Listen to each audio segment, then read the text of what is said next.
We're going to look at a variety of depictions of tailing loops.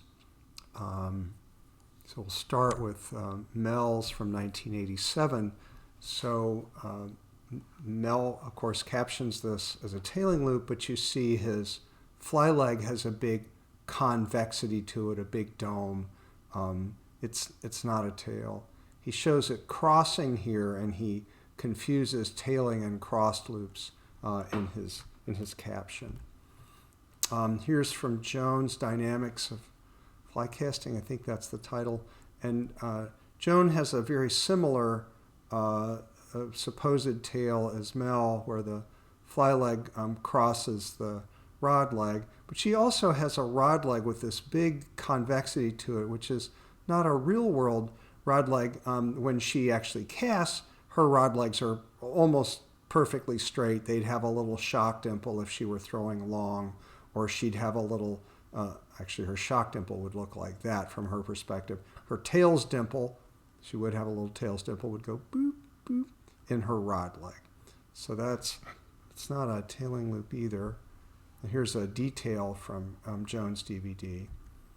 So here's MCI Mac Martin, who reproduced Mel's mistaken tailing loop illustration on his webpage, and you see Mel's erroneous simple closed loop with a convexity in it.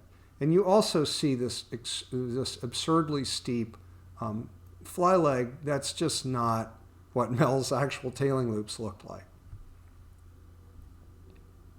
So here's Pete Cutzer. I think this is from 2011. And he's trying to throw a tailing loop here, but he's got an almost perfect SLP.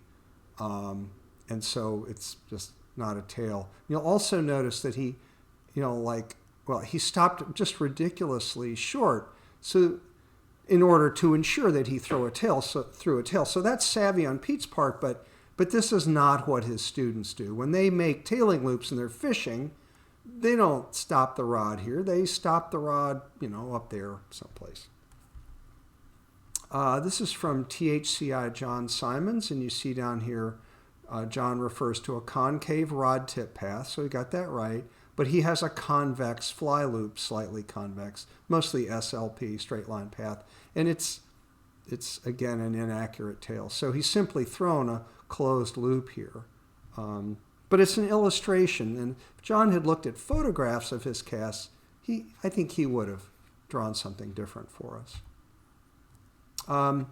This is from the editor of Angler's Journal, and he says, concave path of rod tip, tailing loop. Well, no, that's an almost perfect SLP, again, a closed loop. So the people who get it wrong typically get it wrong in the same way. Most of them draw a straight fly leg that simply crosses the rod leg, and they call that a tail. But it's not. A real tailing loop, well, we'll see some drawings of ones in a little bit here. So here's from Trout and Salmon magazine, closed or tailing loop. So they confuse a closed loop with a tail, and it is indeed a closed loop, but it's got, if anything, it's a slight convexity or SLP. It's not a bad cast, but you see the very steep angle of the fly leg. Again, not a real world. That's not a real world fly cast. Here's another one from MCI Dusty Sprague. Dusty was on the Casting Board of Governors. And you see, I'm not sure what to make of this, but it's a fly leg that has a very slight convexity in it way back at the bottom here. But the general shape of that is straight line path, again with a very steep fly leg. So a cast that was headed for up here, which again is that's not what Dusty's students would make. That's not a real cast for them. And in fact, you see this super abbreviated forward stop position to throw a tail. Well, yeah. All right. So I don't know Charlie Robinson. I think he's in the UK. So he says tailing loop here. And again, perfect SLP, pretty darn steep fly leg angle, and not a not a tail. It's a drawing of a closed loop. Somebody posted a Silver Creek on the web from basically Wausau, Wisconsin. And we see, computer-generated drawings here and a nice computer-generated drawing of a closed loop with a perfect SLP, nice fly leg, no concave path of the rod tip, and no tailing loop. Joe Mahler confuses closed loop with tailing loop. He says a tailing loop essentially is a closed loop. Well, yeah, technically tailing loops are closed. There's barely a concavity here. If this were a real tail and the nail knot were out here, you'd see a much more dramatic dish in the fly leg. So this is a drawing that MCI David Lambert did from a Bruce Richards cast. And so David, of course, gets the concavity, the big dish, the bowl, right in the fly leg. And so that looks pretty good. It's the attitude of that is, it's above the horizon. Let's call that 12, 15 degrees above the horizon, something like that. So far, so good. Although it's a little steep. I'm guessing Bruce rarely throws actual fishing casts that are that, that steep up in the air. But what David, unfortunately, where he gets tripped up is that he tries to draw a rod leg here that somehow includes a big concavity. Well, Bruce's rod leg, from having thrown that tail, would be almost dead straight. There'd be a little blip in it there, what I call a tail dimple. So Bruce's fly leg just would not have looked like this.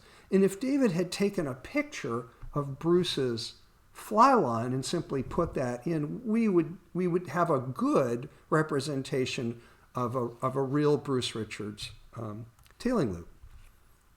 So here's some accurate depictions of tailing loops. So I think this is Jeff Wagner, MCI Board of Governors member Jeff Wagner, and you see the classic double cross. I think this is from Jeff because I know Jeff either does or did work for Cabela's. And so, yeah, Jeff gets it not right. Good job.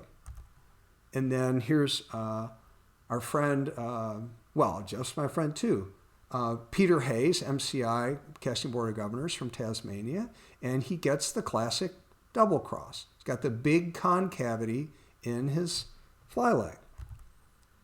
Same too with Kiwi, Carl McNeil, MCI. You see Carl's nice dish, nice concavity in his fly leg, classic double cross. And down here, I love that he does this. He writes, "This is not a tailing loop."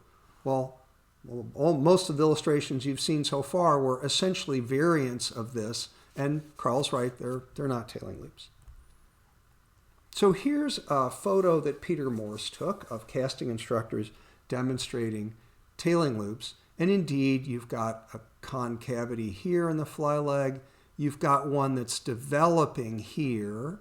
You've got one that's pretty nicely fleshed out there.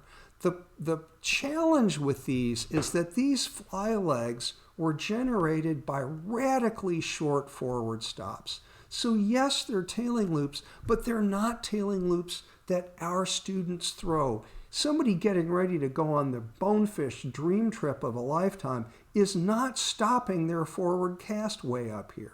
So as instructors, we have an obligation to practice tails with much more reasonable, normal forward stop positions. Here's Bill Gamble doing kind of what I just talked about. So Bill's got a really abbreviated forward stop position. He has indeed thrown a beautiful concave path. Bill's a spectacular fly caster, and that's a gorgeous tail. But again, Bill's tail is climbing at an angle that Bill's casting students never throw at. You're not launching that line. I don't mean to say never, but very rarely do our students throw distance casts that are, angled 25, 30 degrees up in the air.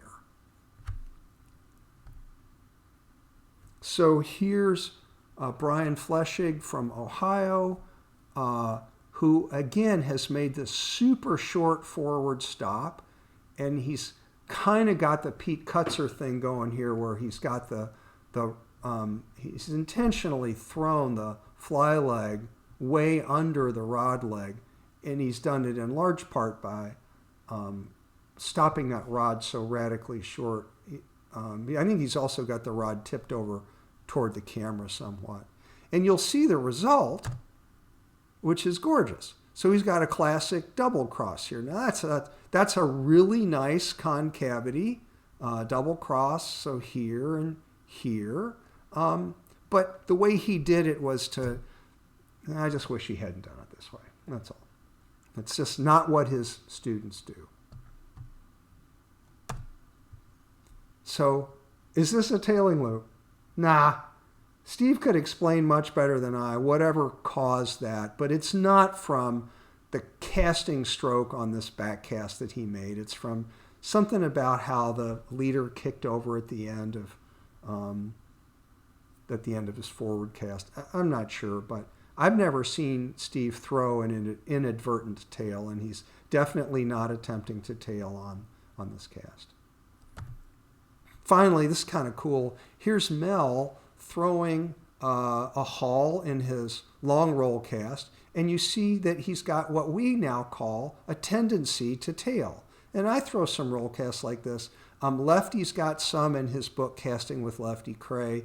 In a DVD I have of Jones, she does, maybe not on her roll cast, but she's got a little bit of a tendency to tail here and there on some overhead casts. The point is, even the great ones sometimes throw what we call a tendency to tail.